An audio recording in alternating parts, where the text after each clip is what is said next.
Today we pause. The news can wait.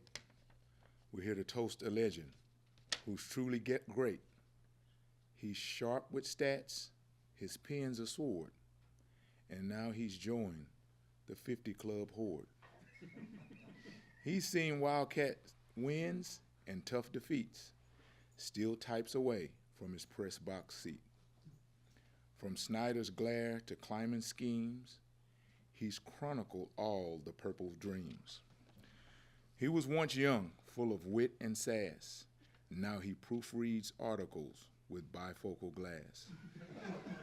Still sharp as ever, don't get it twisted, but now his knee pops when he gets up too quick unsolicited. 50 candles, that's a fire hazard. But D. Scott lights up rooms, press passes mastered. So here's to the man who knows the play and keeps us laughing every day. We salute you, Scott. Your K-State gold. Forever clever, never old. Happy birthday. That's for sale, anybody wants to. You can change the name to protect the innocent. So first of all, I want to thank you guys for being here and, for all you do as you support K-State and our football program. Of course, it's really early in spring ball, but already the work that our guys are putting in, the way they're setting the tone for the rest of spring, they've done it throughout the off season, throughout the winter conditioning, and now they've rolled right into spring, just like we would have expected. You can kind of feel the urgency in every one of the meetings, every one of the reps in practice, every one of the weight room sessions. Of course, Coach True would stand for nothing less. But the standard in our program is not just about playing football as far as the staff goes. It's about building something special, building something greater, something that lasts for the university, for the community, and for the state of Kansas. We've talked a lot of times in here. I talk about, every time I get the chance to talk, I talk about our core values of discipline, of commitment, of toughness, of being selfless. And our guys, especially the guys who've been in our program for a while, they operate that way every day. We're going to continue to push through the spring, but we're really focusing on developing our players in every phase, as athletes for sure, but also as leaders and as men. We got guys who have done a great job, as I spoke of earlier. Guys like Austin Romaine and Will Swanson, which they've been, especially Swanee, been around here for a long time, probably before the stadium was built. But they've stepped up, and they really are the heartbeat of our team. They're guys who played in a lot of important games.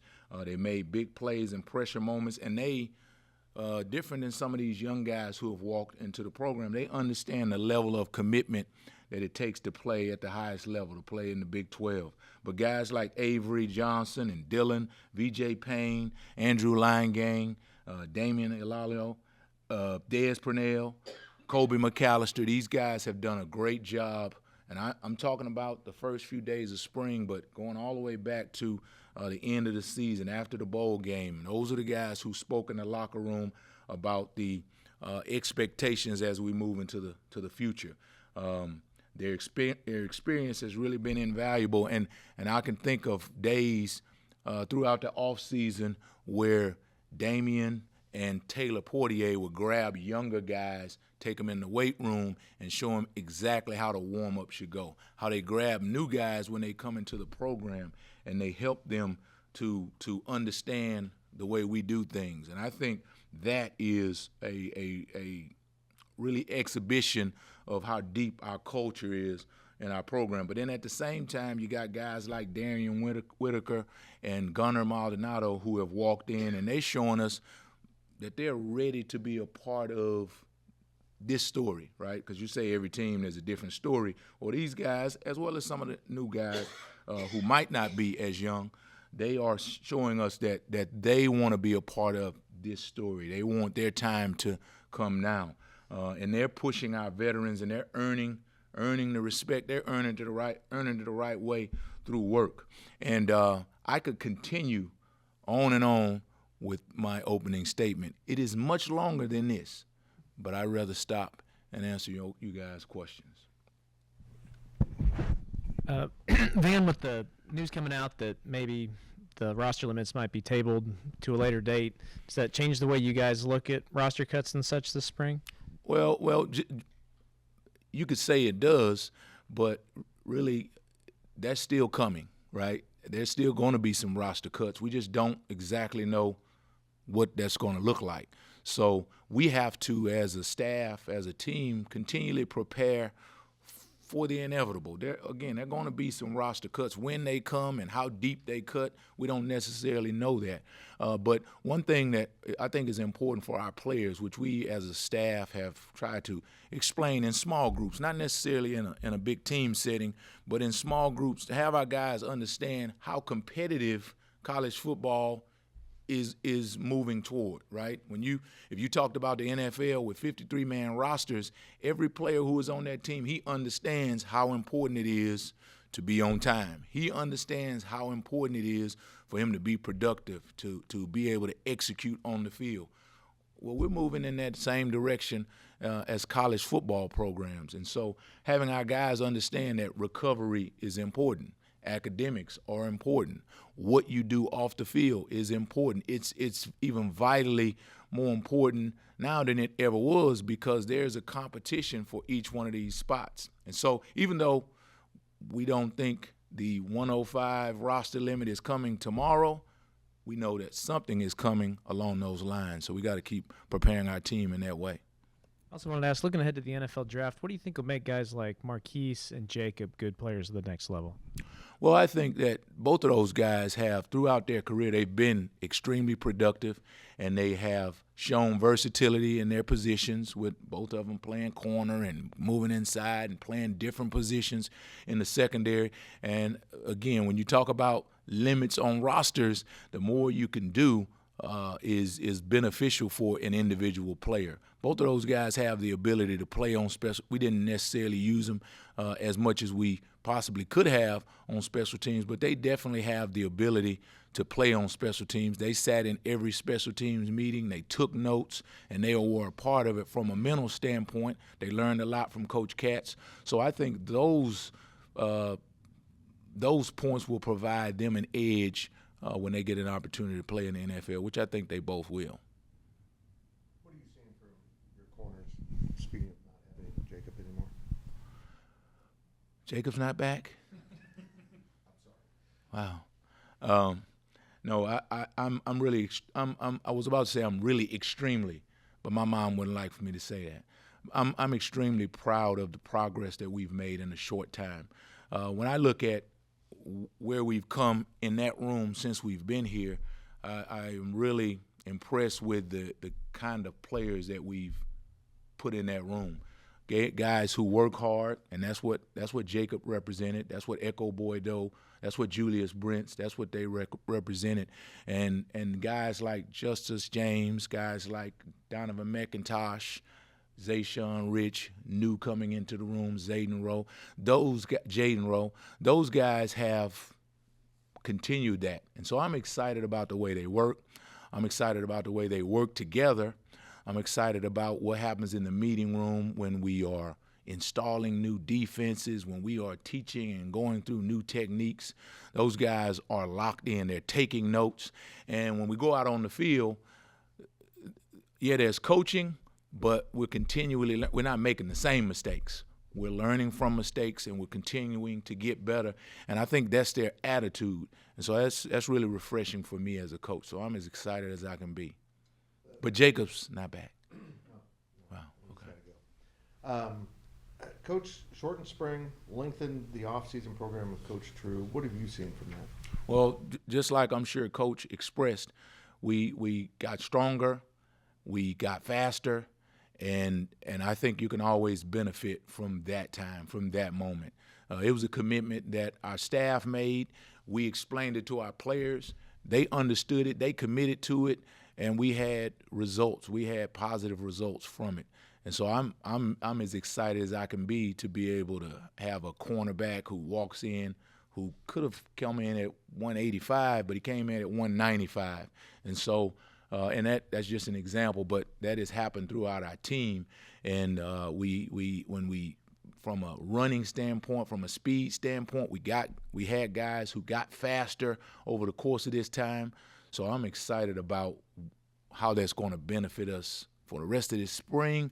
But then we want to be able to sustain that and take it into the summer and on into the fall. Going back, one final thing to what Kellis mentioned about the 105-man possible cut down. Are you noticing an urgency from any guys that might perceive they're on that cut line? Yeah, I think that it you can see the anxiety level, the stress level raised with players. But this is I mean, do you see how many gray hairs I have? This is an anxiety-filled operation. And I think that's sometimes good, right? We don't want our players to stress to an unhealthy place, but, for us to be intentional about all the things that you do, for us to understand, I'm talking about as players, for us to understand that everything is being evaluated, that's important. Because when they get into the real world, it's going to happen that way for them. So for us to be able to provide that in a healthy way, I think is a part of their development as men. Your 7th season at Kansas State. I think it's the longest stop you've had in your coaching career. How would you reflect on it, and did you kind of anticipate going this way? So I think when you get to year 7, you're supposed to get like a rocking chair as a coach. And so I haven't got my rocking chair yet, but I'm anticipating it eagerly. It's been a great first of all, our staff, the guys that you walk into the door with every day, our staff, it's, well, maybe not Coach Standard, but generally it's fun to work with these guys. It's fun to work with them. And when you, in this, like I said, this place where there's a lot of anxiety, there's a lot of pressure, where you are on edge all the time from, in terms of having to win. But when you go to work with good people, when you have great student athletes that you work with every day, 7 years, they fly by, and that's what it has been for me here, is that it has flown by, and I'm looking for year 77. I was about to say year 50, but I didn't want to excite a person in this room who is having 50 in his life all day today. Zayshawn Ridge didn't play a lot on defense last year, but did get a lot of snaps on special teams. How important can those special teams reps be for young cornerbacks trying to, make a name for themselves? And when they get that defensive opportunity, is there stuff from those special teams reps that can carry over? Well, I think the special teams reps, they earn, from the standpoint of your team and your coaches, they earn credibility with your coaches and your teammates. But it also, on the other side, it also gives you confidence as a player that you can play on this level, that the speed that you used in high school, I can adjust it to be able to compete with guys on this level in college. And Zayshawn didn't get a whole lot of opportunities. He just wasn't ready for as many. He got some, but he just wasn't ready for what he'll be ready for coming into this season. I thought that as he, of course, everybody saw what he did in the bowl game. He had a really good game. And if given the opportunity earlier, he probably would have done just as well. For me as a coach, it's always difficult, to know when they are ready, because one of Zayshawn's first plays in the game early in the season, he lined up 14 yards off, right? The nerves, right, just not knowing where you are. Well, sometimes that happens as a freshman. Well, when a coach sees that, oh, wait a minute, he's not ready. You pull him back, and as a coach, you're shell-shocked, right? Well, I continually I learn, sometimes you just got to throw them out there in the fire, and they're going to be just fine, right? And I never did that with Zayshawn, probably to my fault. But I think that to answer your question, I think those special teams plays, they gave him confidence. They continually give myself and our staff confidence. And that's not just the cornerback position, but any of those positions. Special teams allows you to go out and kind of find your way to make sure that, to give yourself that confidence that you can do it on this level. But it also gains the trust of your teammates and coaches as well. Obviously, when you guys play a lot of man coverage, it's really on the responsibility of the corners to not get beat and sort of keep stuff in front of them and keep the wide receiver, within their range. For younger corners in a league like the Big 12, what's the biggest thing that you want to see from them to make sure that they are able to play man coverage at a high level? Well, the fact is that whenever you play a lot of man coverage, you put yourself, cornerback, scheme, defense, you are it's one-on-one, right? And there's always the potential to lose a one-on-one battle. We work really hard not to lose those one-on-one battles, and when you chart them over the course of years, we've won more than we've lost. But the thing is when you lose one, the fact that you won 10, we just have short memories. In the stands, on the sidelines, and in the media, there's short memories because you're expected to win every single one. It's very difficult to do that. So we push really hard for our cornerbacks to have short memories. When you make a mistake, you must learn from the mistake because there's a reason, right? You don't suck and he's just great. That's not the reason. You did something along the way throughout that process, throughout that play, from a technical standpoint, from your alignment to your eyes. Something happened. Most of the times, we like to take full responsibility for it. We like to say that I did something wrong, that we can get corrected, and that you can learn from to be better on the next play. When I look at a young corner, the ability to be able to do that, the ability to be able to compete play after play, the ability to be able to learn and grow, those are the things that I look for that have nothing to do with their physical stature. I want to expand a little bit further on Coach True's pre-spring work with the guys. And even right after the bowl game with the guys working out, like Taylor Portier came in, we could tell instantly with his body he was a changed guy, lost a lot of weight, was healthier. Anybody else that really stands out to you, their body has changed, maybe their athleticism is up at another level that has stood out the most to you? Well, actually, speaking of TP, I think I did the 50-year-old poem for him 3 weeks ago, right? But I think he's like the only person to play 24 years in college. But yes, he has continually been a guy who has locked into Coach True's sessions, and like we talked about, to make sure that we put ourselves in a position as a team that we focused in on more extensive strength and conditioning, that we push back the spring moment. Taylor Portier, from a strength level, his body changed, right? But then there are a lot of other guys did the same thing, and their speeds increased. My speed increased. I know it's hard to believe, but I got faster, right? I'm 100% locked in at a 5 flat in the 40, right? And that was a joke, right? But everybody got better over that time. And you speaking of TP, but he's always gotten better. He's always been focused on continuing to get better, and we could be no more happy for him. Justice was a guy at the end of the year that wasn't sure if he was going to get another year of college football. He had to wait for the waiver to be approved. Since he's come back, have you seen him kind of take advantage of getting that one last season and really tackle it? Yeah, I think Justice, we're excited to have him back as well. He's always been a guy who's worked hard. Of course, came early on. A lot of young players come to our program, and they might struggle with the way we do things, with the discipline that it takes to be successful.